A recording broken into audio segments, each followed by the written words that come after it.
Continuamos nuestro estudio, los fundamentos de nuestra fe. La última vez que estuvimos, el último jueves, comenzamos a hablar acerca de la persona y la divinidad del Espíritu Santo. ¿Amén?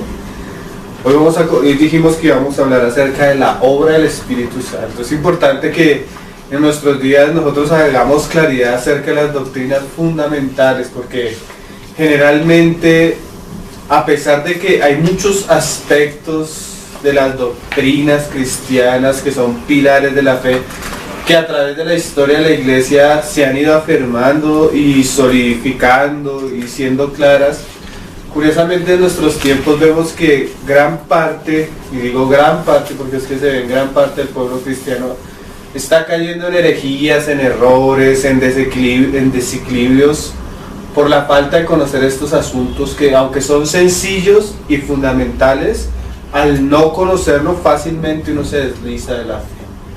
Entonces, una de las maneras en que el Señor guarda a su pueblo es a través del conocimiento. Por eso dice Oseas que mi pueblo fue destruido por falta de conocimiento. Entonces, aquellos asuntos que, aunque parezcan muy doctrinales, muy teológicos, son bastante importantes en la práctica, y son como cuando tú comienzas a poner un muro alrededor de la ciudad. Eso va a proteger la ciudad.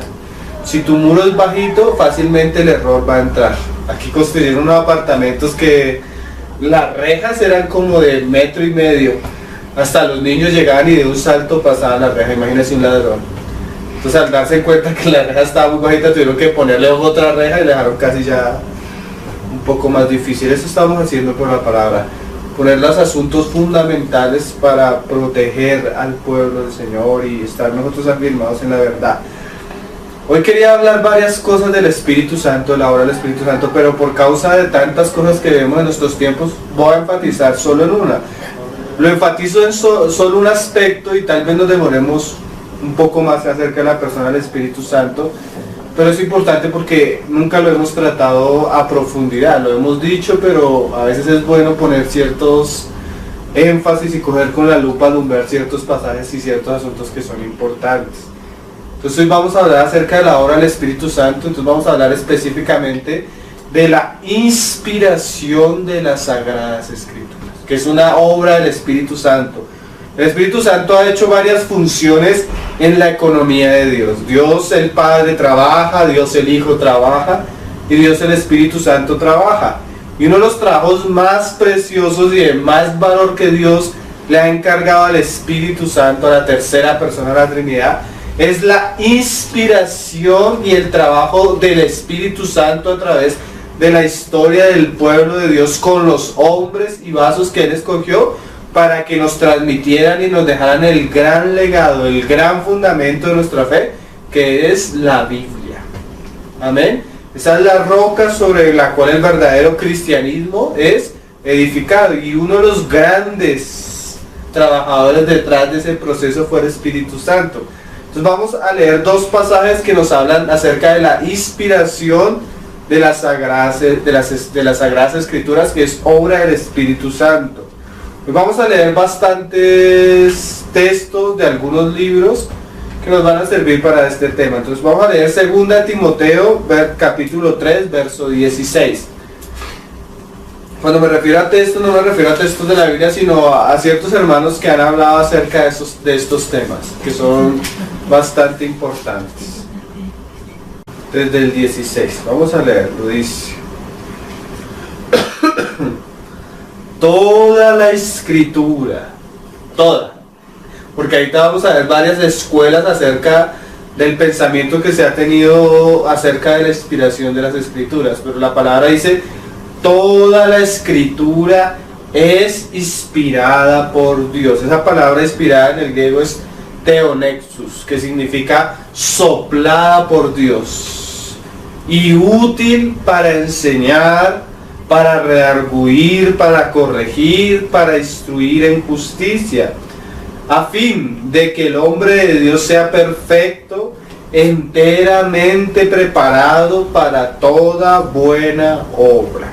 Y el otro pasaje clave del Nuevo Testamento acerca de la inspiración de las Escrituras es 2 de Pedro capítulo 1, verso 20 al 21. Pedro en este pasaje nos vuelve a hablar de la inspiración de las Sagradas Escrituras. Entonces vamos a leer 1:20, segunda de Pedro. Entendiendo primero esto, que ninguna profecía de la Escritura es de interpretación privada, porque nunca la profecía fue traída por voluntad humana, sino que los santos hombres de Dios hablaron siendo inspirados por el Espíritu Santo. Entonces, cuando vamos a hablar de la inspiración de las Escrituras, que es una obra del Espíritu Santo guiando a los santos hombres de Dios, hablamos de uno de los fundamentos de nuestra fe. ¿Qué es uno de los fundamentos de nuestra fe? Pues que el Espíritu Santo inspiró las Sagradas Escrituras. Pero uno de los fundamentos de nuestra fe es que nosotros creemos totalmente en la inspiración completa de las Sagradas Escrituras. Ese es nuestro fundamento. Si nos quita la Escritura, no tenemos ni fe ni una base segura para nuestra fe. Entonces es importante que nosotros tengamos certeza de esto. Cuando hablamos de inspiración, no se habla de una inspiración poética como la que tuvieron algunos escritores o como la que tiene algún músico. Cuando hablamos inspiración, hablamos que la palabra viene con toda la autoridad divina, soplada por Dios mismo, con una particularidad que no tiene ningún otro libro en la historia de la humanidad, y que Él es, y la Escritura es base y fundamento de nuestra fe y doctrina y práctica. Un hermano afirmó esto, David Otis afirmó esto, David Otis Fuller afirmó esto. La Biblia hace elevadas afirmaciones de inspiración. O sea, eso de que nosotros decimos que la Biblia es inspirada no es un invento nuestro ni es un invento de algunos teólogos. La misma Biblia asegura que ella es dada por Dios mismo, ¿sí? Inerrante y de autoridad divina.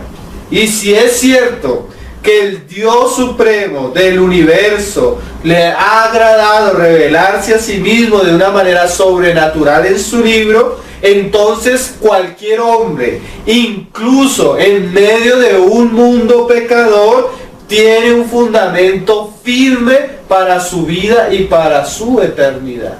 O sea, si Dios verdaderamente se ha revelado a través de la Escritura con una revelación especial al hombre, a pesar del pecado, a pesar de la condición del hombre, el hombre tiene una base segura para pensar en su vida y en su futuro eterno, ¿sí?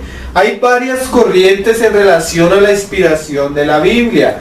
Generalmente desde los siglos antiguos, más o menos hasta el siglo XVIII, la Iglesia en su mayoría, desde los padres de la fe a través de la Reforma, la Iglesia siempre en su mayoría ha creído en la inspiración de las Escrituras. Lo que pasó fue que en el siglo XVIII y en el siglo XIX se levantaron corrientes teológicas liberales en las cuales de alguna manera el pueblo cristiano comenzó a pensar, y eso de una manera académica, que era como bastante intelectual o bastante sabio criticar la autoridad de la Biblia. Y eso se infiltró tanto y tanto que hoy en día encontramos pastores que niegan la inspiración de la Biblia. Personas que llegan a interpretar. Ayer puse un documental en la página de un canal chileno que habla de unos pastores, y un pastor decía que el Señor se le había revelado y le había dado varias cosas, y entre las cosas que le había dicho era que la Biblia había pasado de moda. Entre otras cosas que decía que había ciertos lugares de la Biblia que realmente no eran verdad. Entonces, y él lo decía de revelación, de experiencias supremas con Dios, con el Espíritu Santo. Entonces, de alguna manera el pueblo de Dios ha descuidado estos aspectos. Entonces, vamos a mirar primero 3 o 4 líneas de interpretación acerca de la inspiración de la Biblia que están en su concepto erradas, aunque pueden ser muy sutiles, porque en estos asuntos una palabra mal dicha puede ser una herejía o un error. Entonces hay que tener cuidado en esto. Entonces hay algo que se ha hablado en la teología liberal acerca de la inspiración parcial de la Biblia. ¿Qué es esto? es afirmar que solamente secciones de la Biblia han sido inspiradas. Esto yo he escuchado a varios pastores y creyentes que hablan de esta manera. Una postura acerca de la inspiración parcial mantiene que las enseñanzas morales y doctrinales de la Biblia son inspiradas por Dios.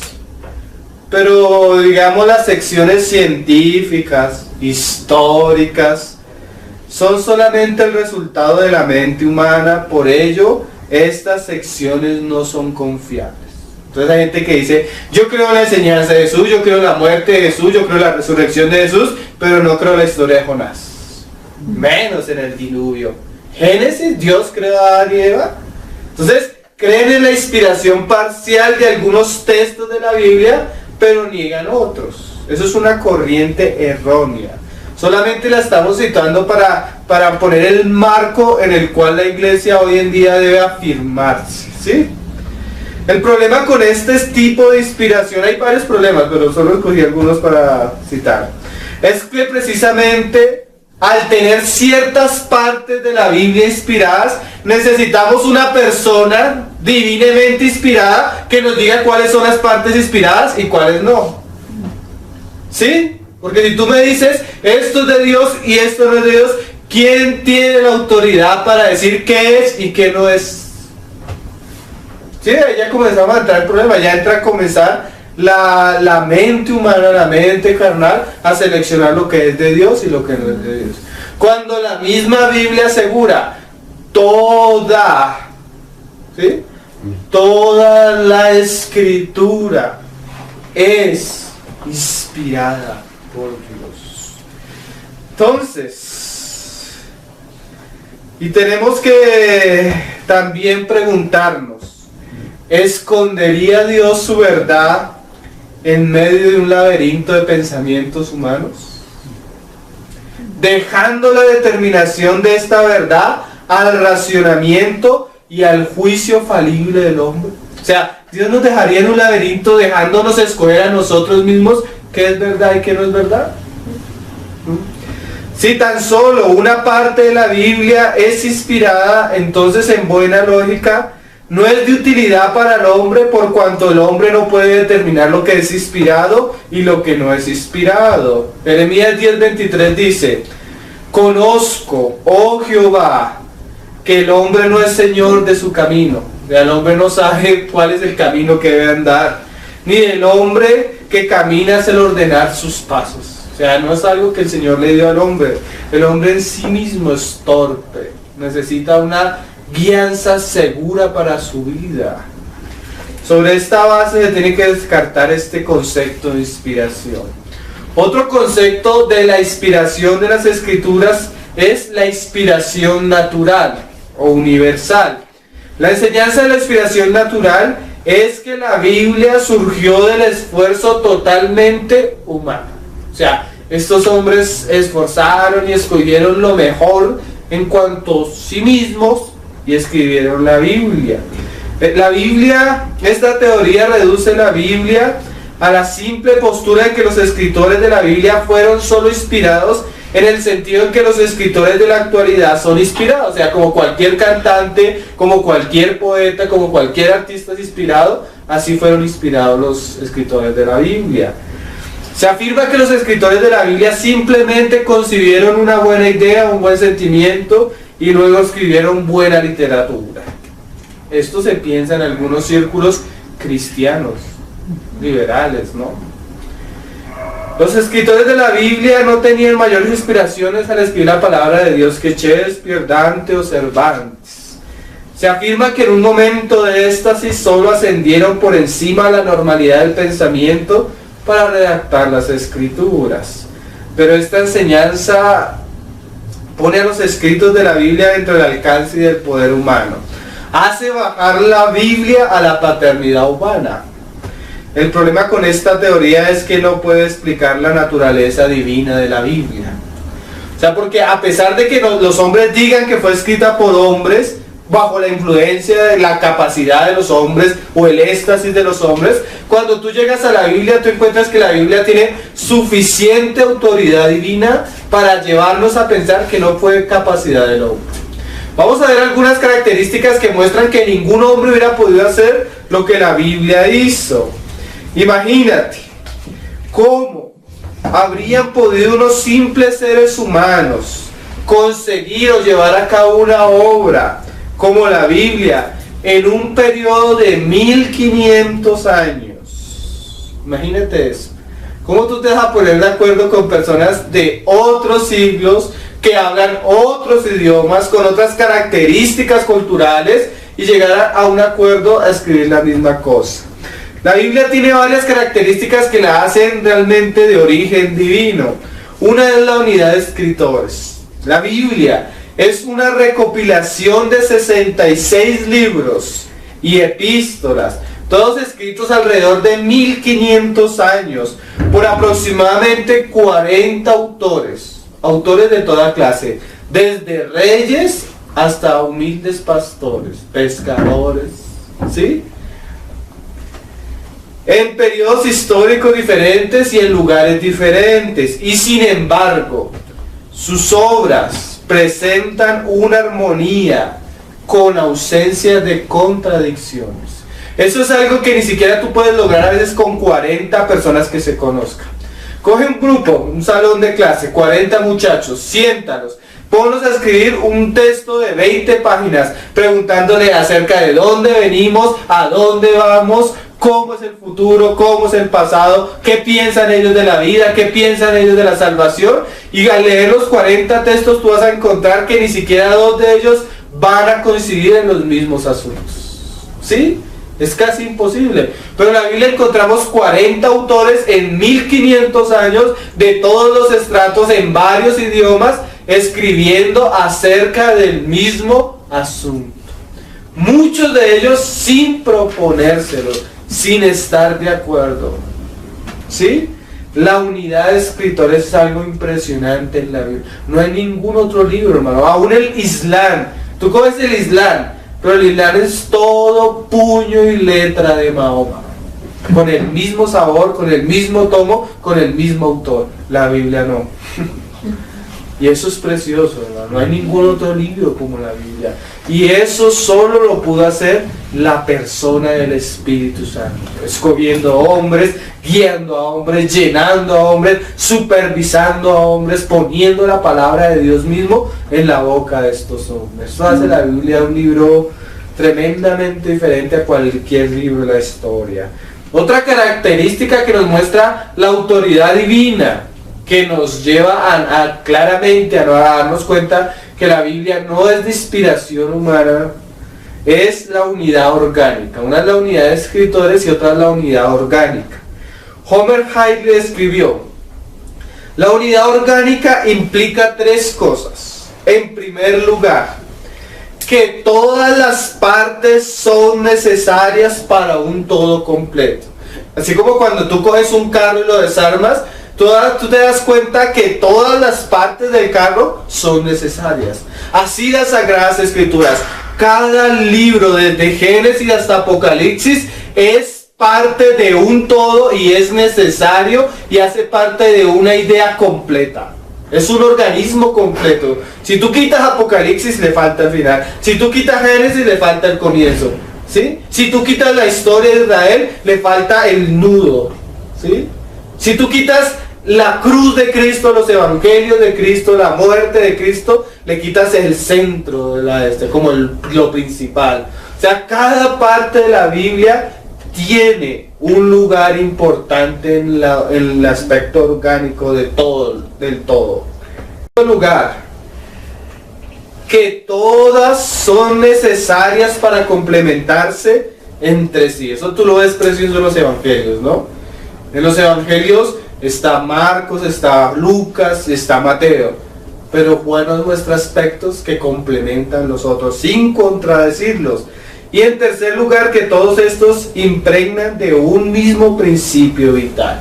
Entonces vamos a ver cada uno de los tres aspectos como este hermano lo cita. Dice: todas las partes completan el todo. Ese es el primer aspecto, que nos muestra que no es algo humano, sino que es algo de Dios mismo, porque, bueno, ¿qué hombre hubiera podido vivir 1500 años para recopilar la Biblia? Todas las partes y libros de la Biblia son esenciales.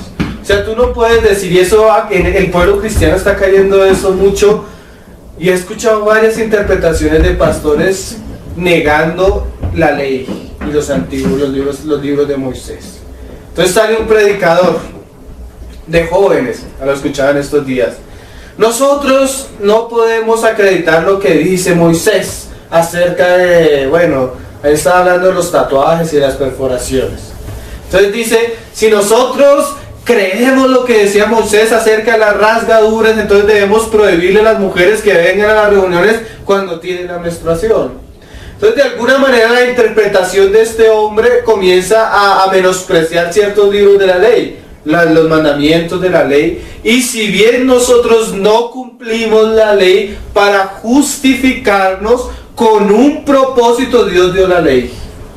Y Cristo dijo que Él no venía a abrogarla, sino a cumplirla. Cuando tú miras la ley, ¿por qué Dios daba esas ordenanzas de la menstruación, de ciertas cosas que a nuestros ojos parecen como raras? Porque Dios de alguna manera quería proteger a su pueblo, porque la ley es buena.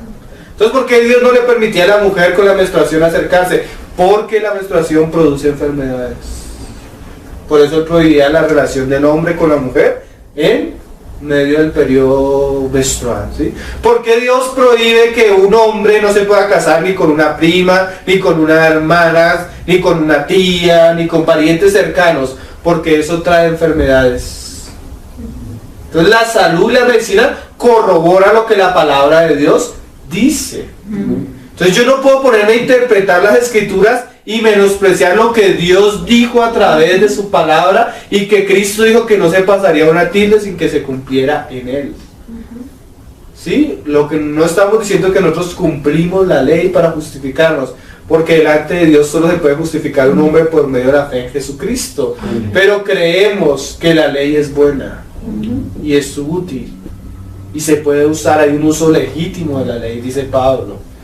Entonces hay un problema hoy en día en el pueblo cristiano, que muchos menosprecian libros del Antiguo Testamento, ¿sí? No conocen, no estudian, pero todo es parte de un todo, ¿no? Todo tiene un propósito. Y eso lo hace especial, y eso lo hace de origen divino, porque si fuera de origen humano, nosotros escogeríamos lo que más nos gusta y lo que no nos gusta, ¿no? Dice, libros como Ruth, Esther, Cantar de los Cantares, Filemón y Apocalipsis tratan de áreas singulares de la revelación total de Dios. Esther, porque a veces dicen, pero es que en el libro de Esther no aparece el nombre de Dios, ¿sí? O un Cantar de los Cantares. Pero Esther nos relata la condición de Israel durante el cautiverio. Es un testimonio del amor de Dios a su pueblo, aún en el cautiverio. Ruth presenta la práctica del levirato hebreo y rellena un enlace vital en la genealogía de Jesús. No está por estar. Ahí hayan parientes que iban a ser, ¿qué? De la genealogía del Señor Jesucristo. Así, cada sección de la Biblia se nos presenta con verdades necesarias y esenciales para la comprensión del todo. Segundo, todas las partes se complementan. Y eso es algo precioso, ¿no? Cuando tú lo ves en los evangelios, todos los libros y epístolas son necesarias para complementarse o completarse entre sí. Marcos, Mateo, Lucas y Juan destacan distintos aspectos de la vida de Cristo a fin de relacionar el evangelio bien con el judío o con el gentil. Y tú miras que Mateo le escribe a tales, a los judíos, Lucas a los gentiles. O sea, hay un propósito, pero en ese propósito siempre se complementa lo que el Señor está hablando. Juan escribió para generar fe, Mateo destaca las obras del Señor, Mateo dirigió su evangelio primeramente al pueblo judío. Juntos, los registros evangélicos nos dan una visión completa de la genealogía, humanidad, divinidad, vida, muerte, resurrección y ascensión de Cristo. Tercero, todas las partes completan un único y principio vital. Todos los libros se centran en un principio vital: la existencia de Dios, el deber del hombre. Salomón llega a esta conclusión: el fin de todo el discurso es este: teme a Dios y guarda estos mandamientos, porque ese es el todo del hombre. Y cada libro de la Biblia es una llamada de Dios a que el hombre reconozca ese principio. El tercer aspecto de la unidad orgánica, o sea, primer aspecto fue la unidad de escritores. Segundo aspecto, la unidad orgánica, que tenía 3 partes. Ahora el tercer aspecto, la unidad de enseñanza. El tema evidente de la Biblia es este. ¿Cuál es el tema evidente de la Biblia? Desde el comienzo, desde Génesis. El plan de Dios para redimir al hombre. Eso es todo, es el tema de toda la Biblia. Desde Génesis hasta Apocalipsis, este tema es puesto en primer plano por todos los escritores bíblicos. Toda la revelación y actividad de Dios se centran alrededor de este tema. Como un día le dije a un judío, sin ofenderlo, porque realmente damos gracias al Señor por los judíos, porque a ellos el Señor les encomendó las escrituras. Y hay una promesa para los judíos a los últimos tiempos.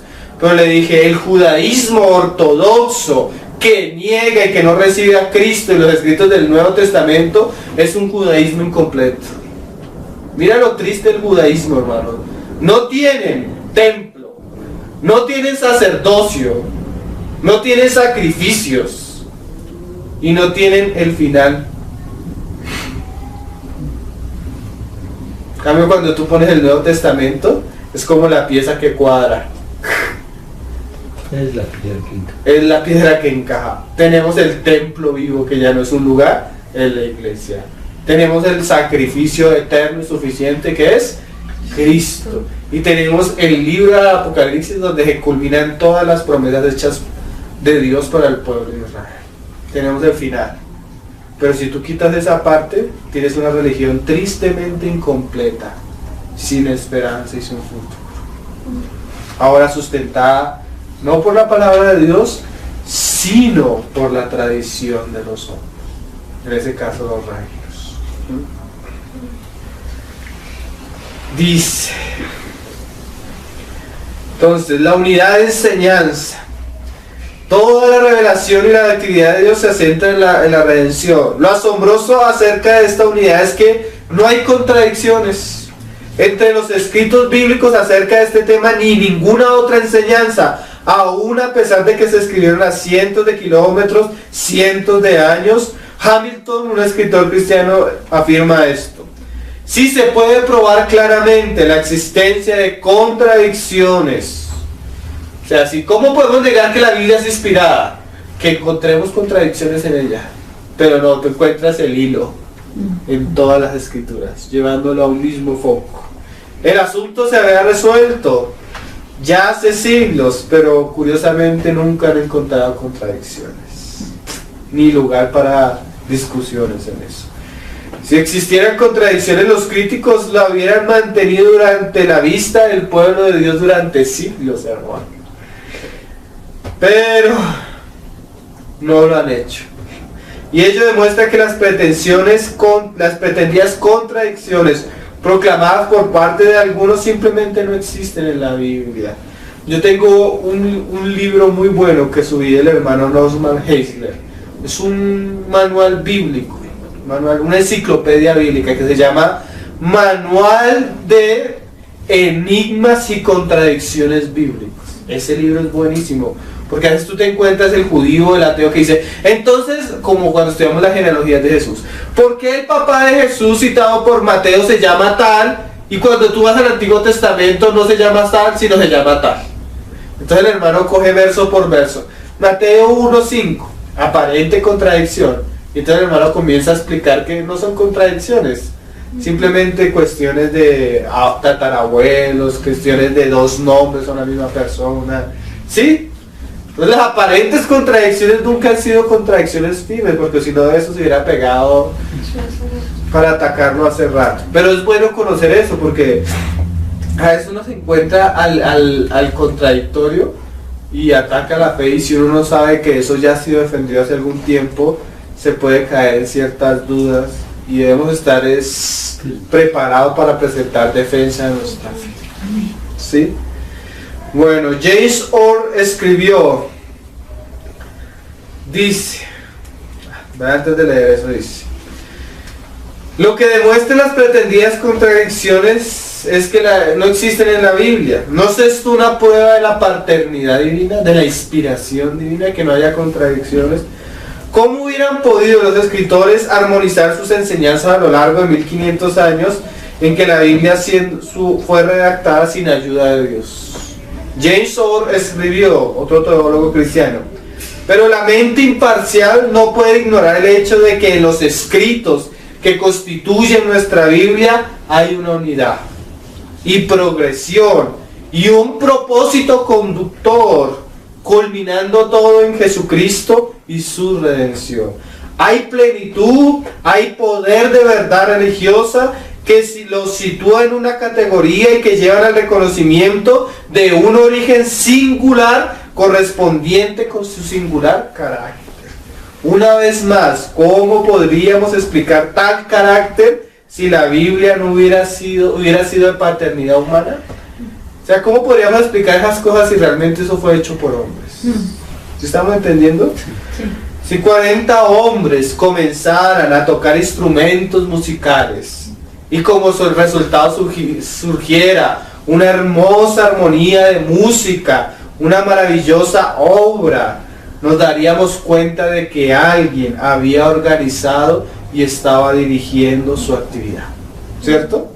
No pensaríamos que es casualidad. Si 40 hombres a lo largo de 1500 años escribieran literatura y sus escritos se presentan con un tema armonioso y sin ninguna contradicción, en absoluto, y con nadie fuera de sintonía con el tema general, también nos daríamos cuenta de que alguien había organizado y conducido su actividad de redacción. Eso es lo razonable, ¿no? ¿Quién estaba detrás de ahí? La persona del Espíritu Santo. Porque la profecía y la escritura no fue traída por voluntad humana, sino alguien la estaba orquestando detrás del Espíritu Santo, ¿no? Y nosotros debemos inclinarnos ante la autoridad de la escritura. No caer como se está cayendo hoy de una manera tan ligera. Cuando tú negas una parte de las escrituras, estás negando algo que el Espíritu Santo inspiró y quiso darnos como verdad absoluta.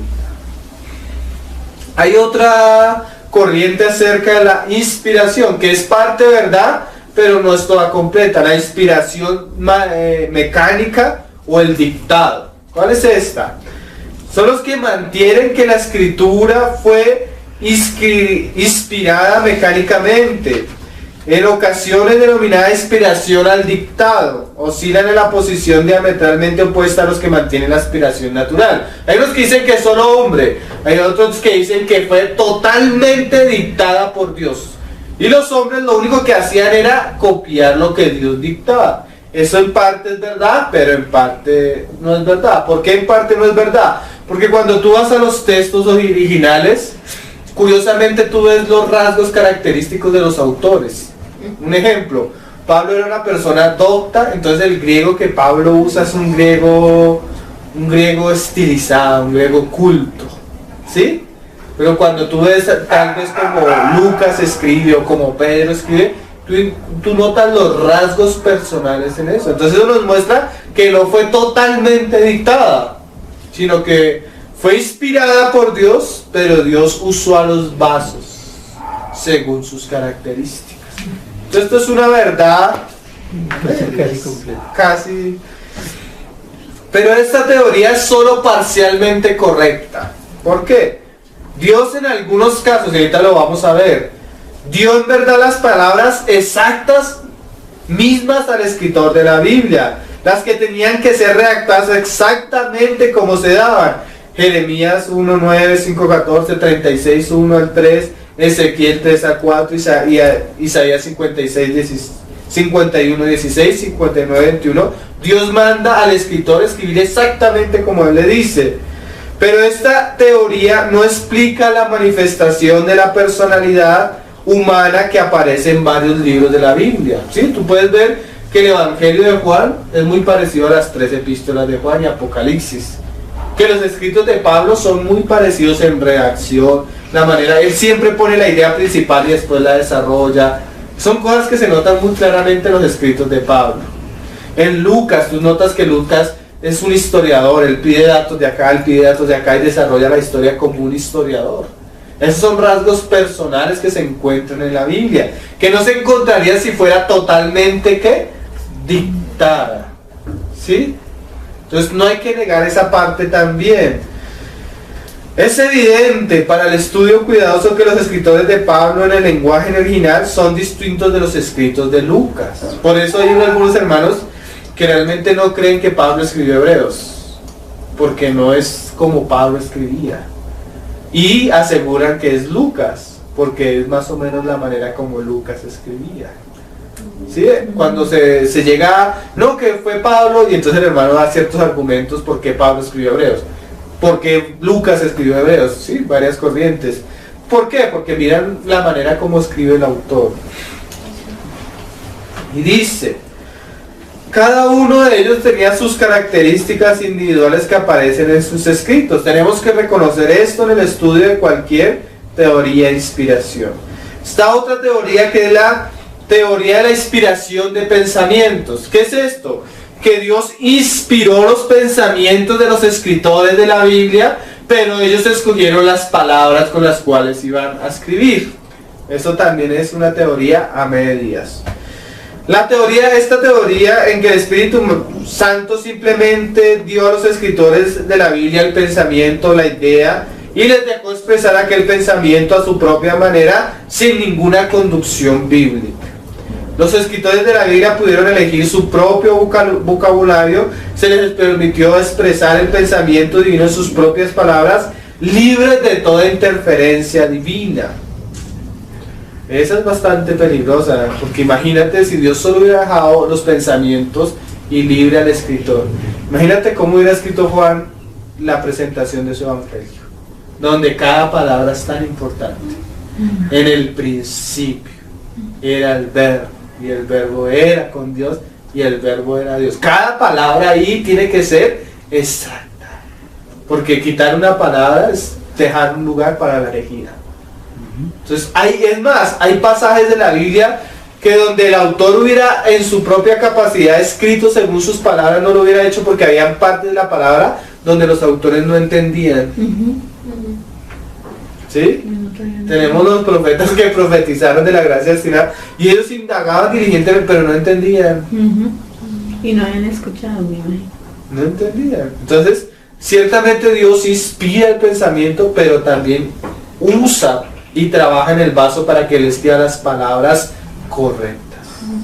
Ahorita vamos a ver algunos textos de las mismas escrituras. Y dice, aceptar la inspiración de los pensamientos y no de las palabras de los escritos bíblicos no solo va en contra de las afirmaciones bíblicas, sino que intrínsecamente es algo carente de significado. ¿Qué es un pensamiento inspirado? Expresado en un lenguaje no inspirado. ¿Sí lo entendimos? ¿Qué es un pensamiento inspirado expresado en un lenguaje no inspirado?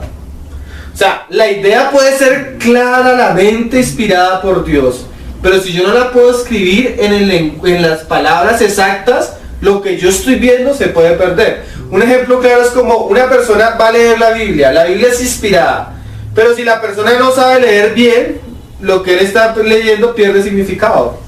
¿Sí me hago entender? Sí. Así es lo mismo cuando una persona, si fuera solo inspiración de pensamientos, si ella no lo puede expresar en el papel de una manera inspirada, se puede perder todo el mensaje.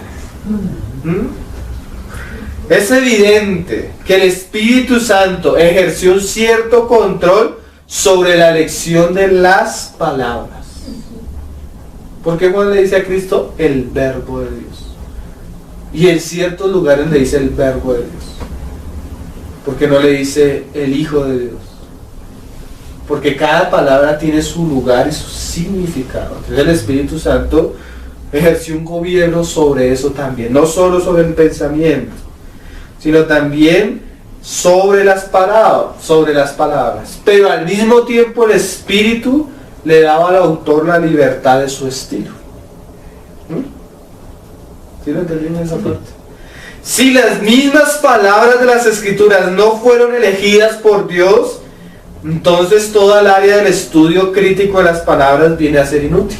O sea, si las palabras no fueron inspiradas, la escritura, entonces ¿para qué nosotros vamos al griego, al hebreo, y que esto significa tal y esto significa tal, si no tendría valor porque es de origen humano? ¿Para qué estudiar la forma exacta de una palabra en el lenguaje original de las escrituras si aquella palabra es el resultado de una mera elección humana? ¿Cómo más? Todo lo que el lector podría esperar conseguir de un pasaje determinado sería el pensamiento general que Dios quería comunicar. Entonces vamos a hablar ahora sí de la inspiración de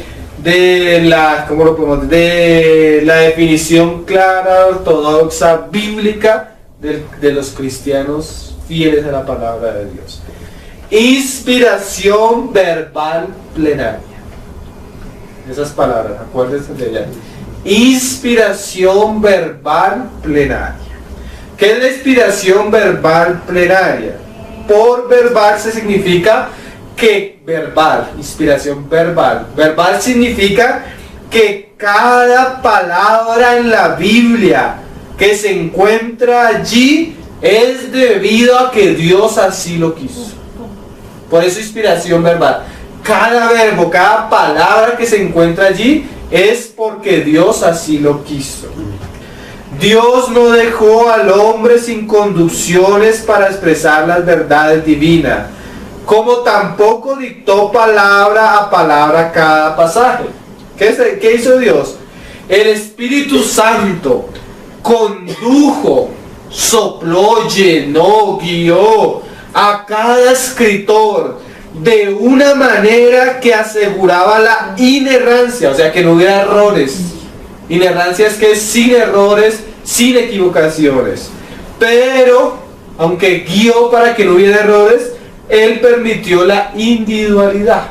Ahí vamos a hablar de eso. O sea, Él permitió que ciertas características del instrumento quedaran plasmadas. Pero Él lo guió a tal punto en que en ninguna parte que se escribió hubiera error. Totalmente inerrante las escrituras. La palabra plenaria significa, acuérdense que verbal es que toda palabra que está en las escrituras es inspirada por Dios. La palabra plenaria viene del término plenus, latino plenus, que significa lleno. La inspiración plenaria significa que todas las partes de la Biblia están igual y plenamente inspiradas. Y eso se opone a lo que leíamos ahorita como inspiración parcial o inspiración por grados. De manera que la Biblia es verbalmente, o sea, todas las palabras, y plenariamente, o sea, todas las partes, inspirada por Dios. ¿Sí? Antes de definir la palabra inspiración, tenemos que comprender que la inspiración verbal plenaria se refiere solo a los autógrafos originales de los escritos sagrados. ¿Qué es eso? Todo lo que escribieron los profetas, los apóstoles, todos inspirados. Esos son los autógrafos originales. Lo que nosotros hoy en día tenemos son traducciones. Nosotros creemos en la inspiración verbal plenaria de los originales. Sabemos que el autor original es inspirado. El copista posterior se pudo haber equivocado. ¿Sí? Los profetas y apóstoles que escribieron y registraron sin intromisión de error alguno, o sea, inerrantes. Sin embargo, debemos reconocer que pequeñas, porque en realidad las traducciones tienen pequeñas variaciones, se han introducido en el texto como el resultado del proceso de copia de los autógrafos originales. Los escritores de la Biblia fueron inspirados, pero no los escribas que copiaron su trabajo. ¿Sí? Aunque realmente, hermano, nosotros tenemos unas traducciones supremamente confiables. Porque los traductores del antiguo, los masoretas, eran personas que cuando traducían la Biblia eran tan exigentes que imagínate que ellos traducían en pergaminos sin esto, letra por letra. Los hebreos, ¿saben qué hacían? Como cada letra tenía un número, sumaban el número de letras para saber cuándo se equivocaban y no se equivocaban. Cuando hallaban un error, así fuera una tilde del texto original, ¿saben qué hacían? cogían y rompían toda la traducción, toda la transcripción. Y se lavaban las manos no sé cuántas veces, hacían una ceremonia así tremenda. Y gracias a la fidelidad de los masoretas y todos aquellos hombres que copiaron y recopiaron la Biblia, nosotros tenemos una Biblia bastante confiable. Porque también es curioso, David Diamond, un judío mesiánico, David Diamond, uno que aparece cada rato con kippah, dando profecías de seminarios de escatología, cada rato habla en contra de la versión Reina Valera. Y es algo que se está moviendo mucho en ciertos círculos cristianos. Hablar mal de las traducciones, Entonces, ellos hablan mal de una manera déspota, y como hay cristianos que no conocen de estos asuntos, al escuchar esas palabras, entonces comienzan a dudar. O está el cristiano que usa la versión textual. Entonces la versión textual dice, este pasaje, tal pasaje que aparece en la Reina Valera, no aparece en los manuscritos más antiguos. Entonces el cristiano comienza, pero entonces la versión que yo tengo no está, no sé. Entonces hay ciertas confusiones. Pero en realidad las traducciones que nosotros tenemos son bastante confiables. Hay muchos libros acerca de eso.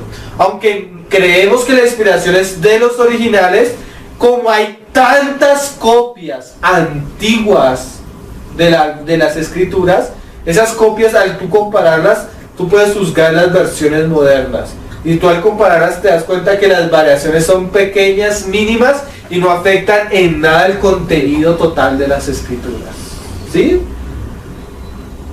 Porque hoy en día a veces este judío me cae mal, yo no lo pongo en las páginas por eso, porque él manda como flechazos así en contra de la Reina Valera y se une con otros, con un barbudo y con otro, a hablar en contra de la Biblia, y son bastante irrespetuosos aún con las traducciones. Y le damos gracias al Señor porque Reina de Valera, Cipriano de Valera, Casiodoro de reinas fueron hombres que murieron y entregaron su vida, fueron despatriados, perseguidos por darnos en nuestro lenguaje las escrituras. Entonces no debemos menospreciar la obra del Señor. Claro está que no es inspiración plenaria de hermano, ¿sí? Que es el asunto que estamos hablando hoy. Pero no debemos menospreciar las traducciones que tenemos. Sí es bueno siempre tú tener varias traducciones para comparar, pero las versiones que tenemos en nuestra actualidad son muy buenas. Mira lo que dice el hermano. Ello no significa, como pretenden algunos, que no tenemos en la actualidad la palabra de Dios de una forma precisa. ¿Sí? Porque como dicen que algunos dicen, la inspiración es la original, lo que nosotros tenemos son traducciones, y comienzan a menospreciar las traducciones, pero la evidencia de los manuscritos lleva ciertamente a la convicción del hecho de que en la actualidad tenemos la palabra de Dios de una manera muy exacta. Nuestro texto de la Biblia actual es fiable y digno de confianza, como ningún otro libro en la historia de la humanidad, hermanos. En realidad el ataque modernista que dice que la Biblia ha sido mal copiada es tan solo un espantapájaros para atemorizar a aquellos que no conocen el arte de la transmisión del texto de la Biblia. Pero este espantapájaro no es nada de temer, y cualquier estudio serio del linaje, del texto de la Biblia lo demuestra. Sí, por eso digo que estos pastores, David Diamond y varios de ellos, al hablar déspotamente de las traducciones actuales, son injustos, porque los que sí han pasado toda su vida estudiando las traducciones con los manuscritos originales, siempre llegan a la conclusión de que las versiones que nosotros tenemos ahorita son exactas. Pero estos cogen un errorcito de Reina Valera y la difaman, y la difaman, y la difaman, y la difaman. Y que son errores, sí, puede haber un error de traducción. Digamos que la Reina Valera puede ser un 99.8 certera en su traducción, pero ellos cogen ese 2% y desvirtúan la traducción. Entonces el error sí es un error de traducción, puede existir, ¿sí? Pero en realidad es tan confiable el texto que eso es un pequeño lugar en la traducción. En el original creemos en la inspiración plena y certera, verbal, ¿sí?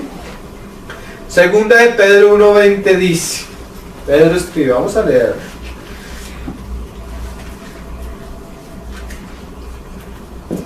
Una de Pedro 20.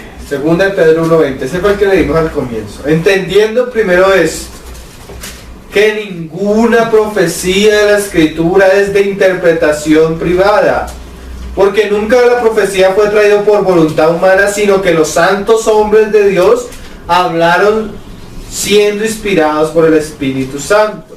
Pedro afirma que hemos recibido la palabra profética no como el resultado de una intervención humana, sino como resultado de hombres inspirados, hombres conducidos, hombres llevados por el Espíritu Santo. John, un teólogo cristiano, afirma esto. No se trata, dice él, de una interpretación privada, y por esta frase que la Escritura no vino a ser el resultado de la investigación de unos individuos que luego escribieron sus hallazgos. Las Escrituras no son el resultado de la investigación ni de la razón humana.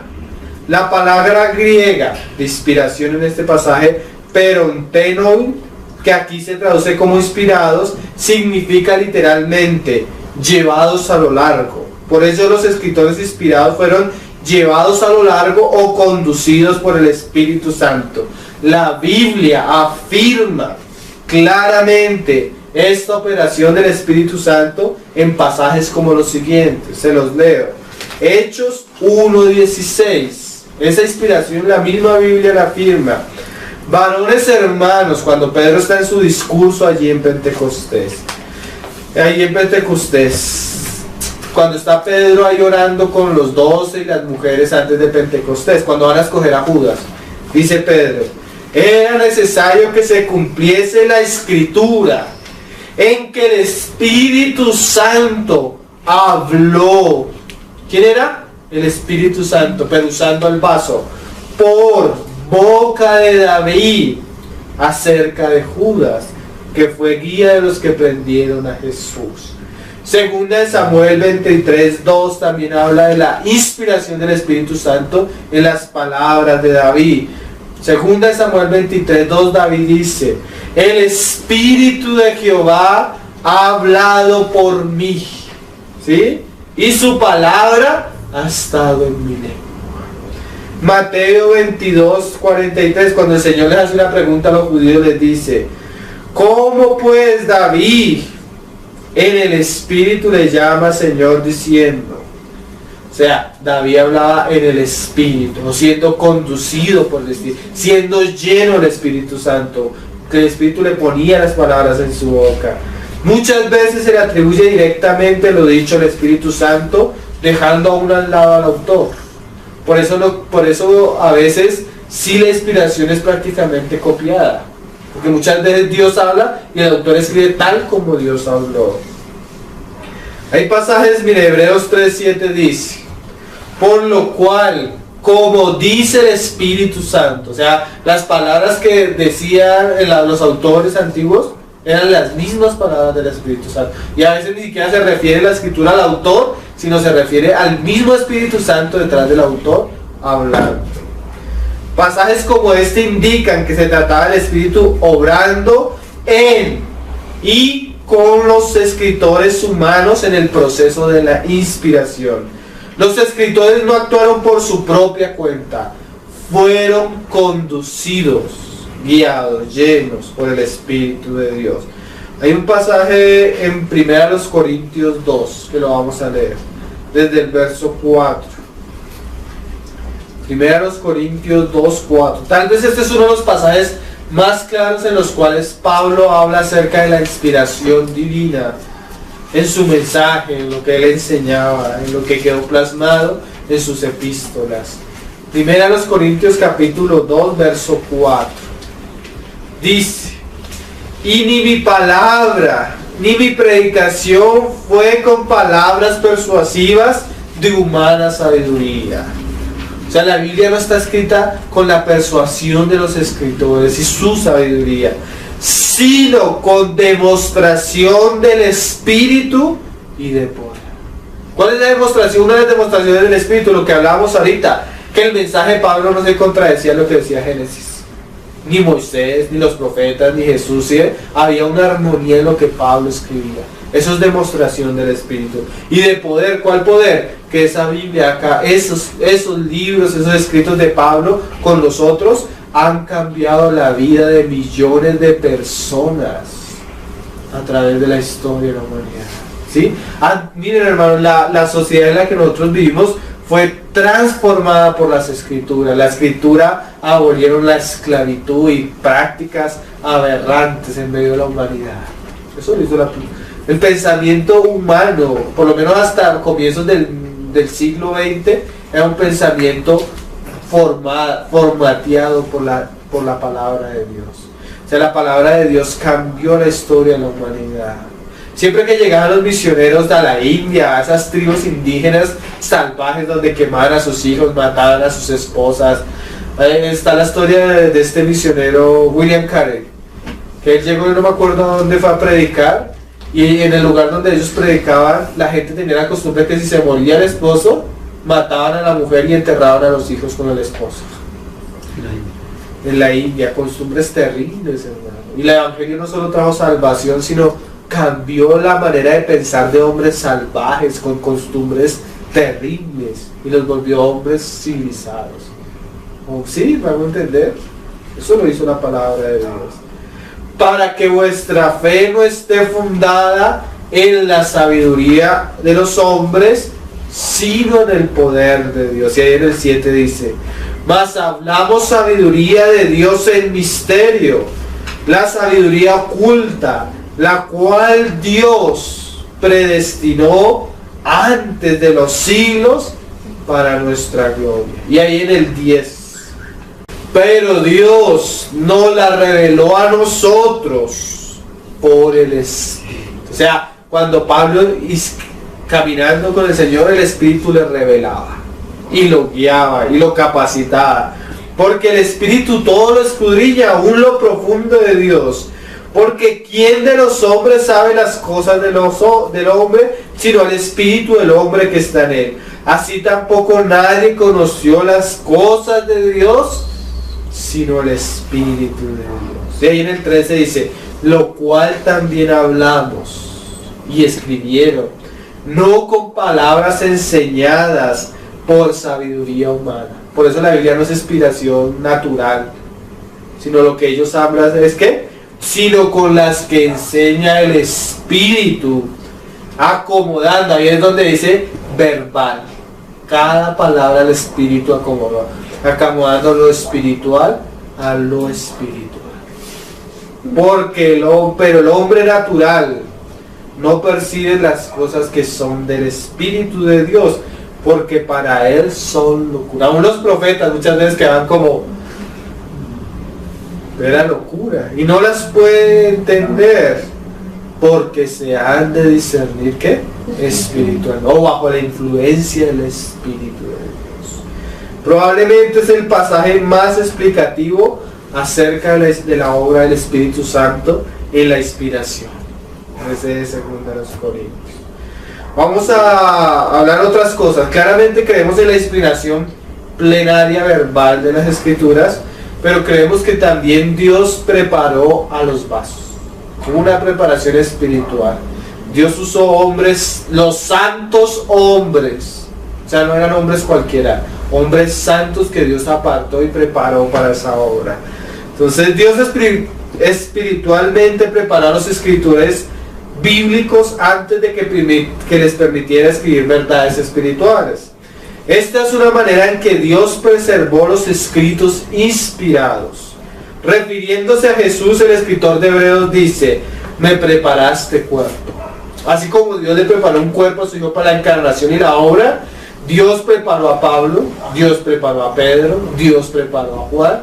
¿Para qué? Para él poderlos gobernar, para que la obra del gobierno del Espíritu Santo pudiera ser perfecta en la escritura del Nuevo Testamento.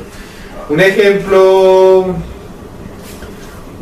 muy claro es, Pablo, cada uno de estos hombres. Pero tú miras, digamos, Juan, el Señor trabajó con Juan casi 60 o 70 años para darle el Apocalipsis, después escribió las epístolas y después el Evangelio. Una vida siendo tratada y conformada. para que algún día pudiera llegar a ser uno de los grandes escribas del reino de Dios. Así como Dios preparó un cuerpo humano para la revelación de Jesús, en un sentido similar Él preparó los corazones, las mentes. Pablo, tan intelectual, conociendo tantos idiomas, sabiendo de cultura griega, filosofía. Todo eso fue una preparación de Dios para que este hombre pudiera transmitir su palabra. No se aceptaban individuos viles, todos eran santos. Eso habla de que Dios escogió y preparó estos vasos. Dios utilizó los caracteres y corazones buenos, y cuando los hubo preparado del todo, entonces el Espíritu Santo los utilizó para escribir los escritos sagrados. Una vez que los escritos hubieran sido preparados, escritores hubieran sido preparados espiritualmente, eran vasos dispuestos para ser útiles para el Señor. Entonces, hubo una preparación de Dios en los vasos.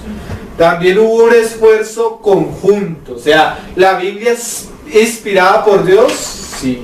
¿Escritura de Dios? Sí. Pero también la Biblia es escritura de hombre. ¿En qué sentido? En que Dios usó hombres. Dios nos hubiera podido dar la Biblia caída del cielo, escrita por la misma mano de Él, pero Dios escogió hombres para transmitirnos su mensaje. El hermano Garfield define esto de esta manera: la Biblia es la palabra de Dios, en un sentido tal que sus palabras, aunque escritas por hombres y llevando indeleblemente impresas sobre ellas las marcas de su origen humano, fueron escritas bajo tal influencia del Espíritu Santo como para ser también las palabras de Dios, la adecuada expresión de su mente y su voluntad. La Iglesia ha reconocido siempre que esta concepción de copaternidad implica que la supervisión del Espíritu Santo se extiende hasta la elección de las palabras por los autores, inspiración verbal, y que preserva sus resultados de todo lo que sea inconsecuente con una paternidad divina, asegurando de esta manera, entre otras cosas, aquella veracidad total que se presupone en todos los lugares de la Escritura, y afirmando para la Escritura por parte de los escritores bíblicos inerrancia. Garfield sigue explicando que el Espíritu Santo trabajó con los autores humanos de una manera que garantiza la total inerrancia, al mismo tiempo afirmando: los autores fueron dejados a sus propios estilos de escritura. O sea, Dios guardó a los autores de equivocarse y les dio las palabras exactas que debían escribir, mas permitió que sus estilos quedaran impresos allí. Entonces la palabra de Dios fue escrita por Dios, inspirada por Dios, usando vasos humanos en plena cooperación.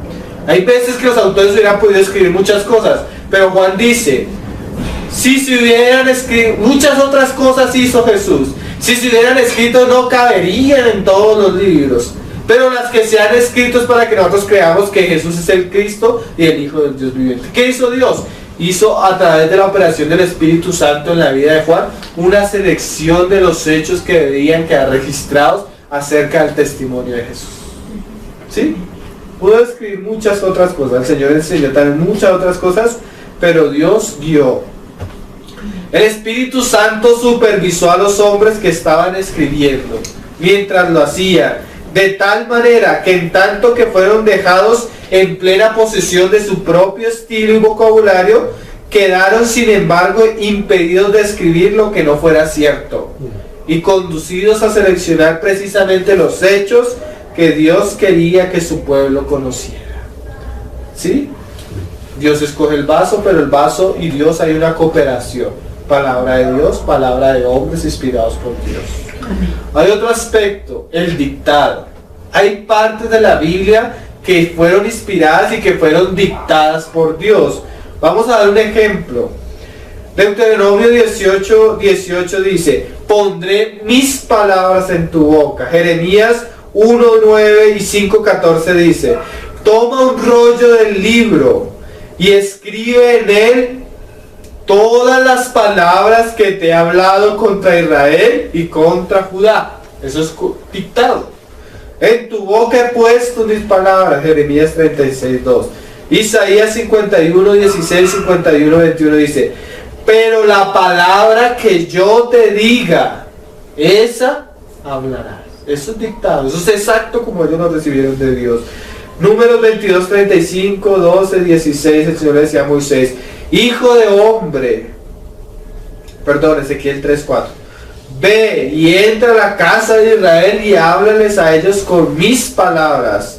Ezequiel 2:7, les hablarás pues mis palabras. Ezequiel 3:10, hijo de hombre, toma en tu corazón todas mis palabras que yo te hablaré y con tus oídos, y oye con tus oídos. Bueno, hay varios ejemplos, dictado textual de Dios.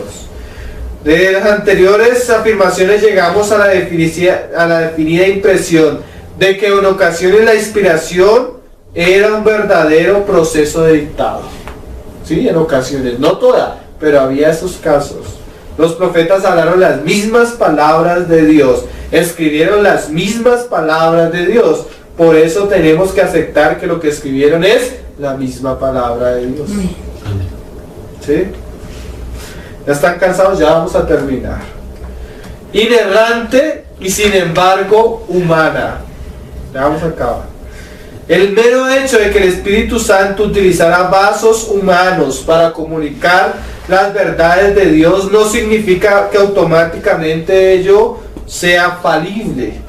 Ciertamente, los varios libros de la Biblia tienen el elemento humano del estilo en la escritura, pero el Espíritu Santo lo permitió. No entraba en los planes de Dios crear de la nada la Biblia para conducir la vida del hombre, sino que su plan era conducir, inspirar al hombre para producir la Biblia. Esto es tanto evidente que Dios hizo realmente en aquello el producto de su inspiración, la Biblia.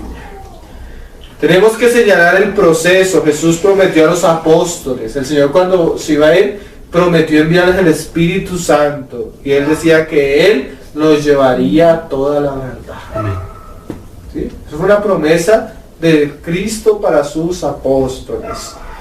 Y aún lo que iban a hablar cuando delante de los gobernadores iban a hablarlo. Pablo habló de su inspiración, y pienso que yo también tengo el Espíritu de Dios, ahí escribiendo en Corintios 7:40. Estaban hablando acerca de la inspiración, los apóstoles, los profetas, todos bajo la misma influencia del Espíritu Santo.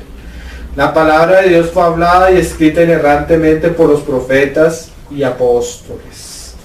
Pablo dice en Efesios 3 del 4 al 5, leyendo lo cual podéis entender cuál sea mi conocimiento en el misterio de Cristo, misterio que en otras generaciones se nos dio a conocer a los hijos de los hombres, no se les dio a conocer a los hijos de los hombres, como ahora es revelado a sus santos apóstoles y profetas por el Espíritu. O sea, la intervención del Espíritu revelando los misterios de Dios a los apóstoles y profetas. Esto es revelación registrada por inspiración. Pablo también afirma en Timoteo, Tesalonicenses 2:13, primera de Tesalonicenses 2:13, por lo cual también nosotros sin cesar damos gracias a Dios de que cuando recibiste la palabra de Dios, y ojalá así sea, el cristianismo bíblico debe ser así como los tesalonicenses, que oíste de nosotros, la cual recibiste no como palabras de hombres. Cuando nosotros venimos a la Biblia, no venimos solo a palabras de hombres, hermano, sino que según es en verdad la palabra de Dios, la cual actúa en vosotros los creyentes. Porque los que no creen, para ellos no actúa. Dice Pablo también en otro lugar, si alguno se cree profeta o espiritual, reconozca que lo que los escribo son mandamientos del Señor.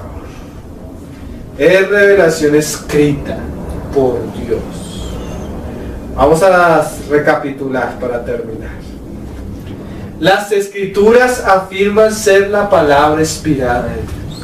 El cristianismo bíblico afirma que la escritura es inspirada de una manera verbal y plenamente. Toda la Biblia es la palabra exhalada de Dios a humanos a los cuales se les permitió retener sus propias personalidades y rasgos de reacción al escribir. Cada pensamiento y cada palabra de la Biblia, sin embargo, es de Dios como resultado de la inspiración de su espíritu. Así los autógrafos originales fueron inerrantes, infalibles e inspirados. Pinochet escribe: la Biblia en su integridad es la palabra escrita de Dios para el hombre, libre de error en sus autógrafos originales, totalmente fiable en su historia y doctrina. Su inspiración divina ha dado como resultado que el libro sea infalible.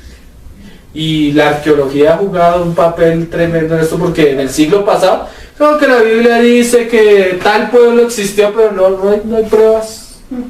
Y hace poco descubrieron rasgos arqueológicos de un pueblo que cita la Biblia. Que la Biblia dice que Moisés escribió la Biblia, entonces comienzan a decir, no, pero en la época de Moisés no había escritura. No había quien escribiera. ¿Cómo Moisés iba a escribir si no había escritura? La arqueología encontró unas vasijas de un rey Hammurabi, que aproximadamente 150 años antes que Moisés. No que no había escritura en los tiempos, ¿no? Así, hay libros completos de hallazgos arqueológicos que comprueban la veracidad de la Biblia. Eso cada rato le tapan la boca a los críticos. Que el rey tal que cita la Biblia no existió. Y después aparecieron las monedas de un rey con el mismo nombre del que cita la Biblia. Así.